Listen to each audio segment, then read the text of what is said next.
So very quickly, because we're a bit running late, we are having 6 recommendations in total that follow from the research that we have done on the paper. The first one is that we propose to harmonize policies across ECOWAS. Just quickly do this smaller. The objective would be really to create more effective border control measures. Just before I forget it, I mean, all these recommendations are clearly linked to the findings of our paper, so I will not repeat the findings.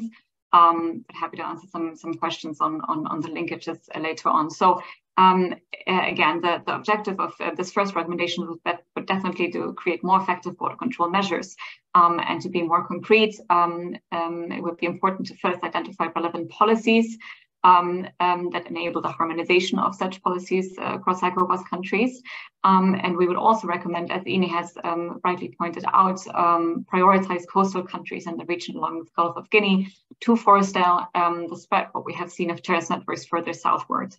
And then also very important to include efforts to recruit and train customs and immigration personnel and addressing corruption in that sense.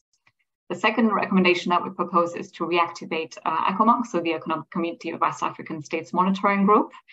Here, the objective would be to enable relevant government actors in ECOWAS countries to implement their mandates and close information gaps that are still existing.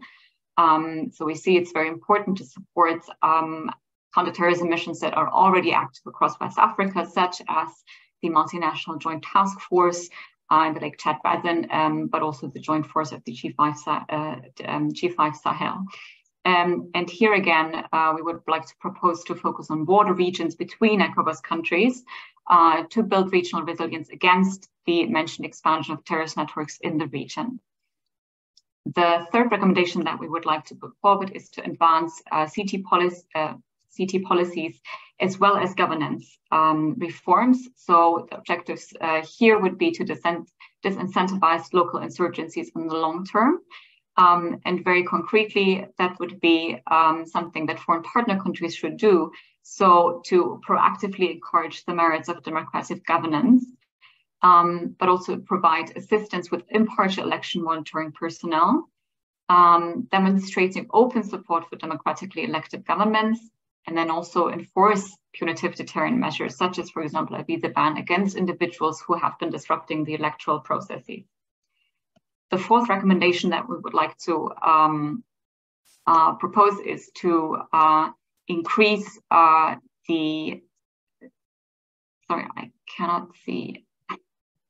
increase the engagement with local stakeholders.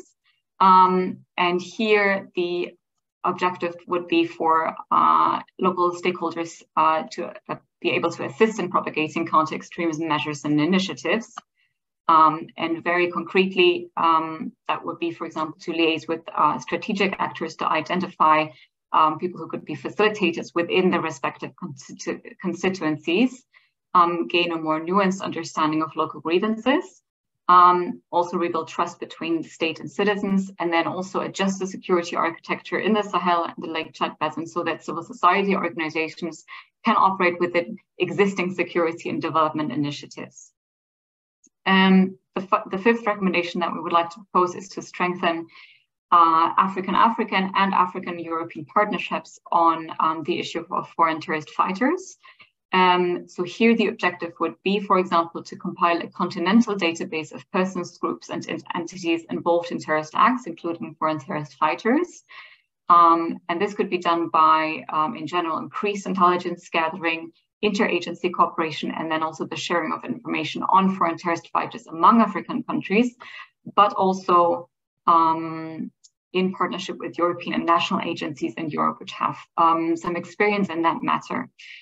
We would also like to propose some priority countries. I will not read them out, but we'll share them here on the slides. And then we have a sixth recommendation, which would be, as others have done already, proposed to re-examine the Algiers Accords. So here the objective, one of the objectives would be to reconsider key aspects such as the current focus on northern Mali, and instead add some measures to address increasing Islamist violence, ethnic tensions, and general insecurity in Mali's central regions. It will be important, in our opinion, to increase critical stakeholder buy-in regarding political decentralization and disarmament, demobilization, and reintegration of former combatants, which has started but couldn't be improved already. And also in general to update previous assumptions from the time of the Accords and integrate more recent findings about the actual needs.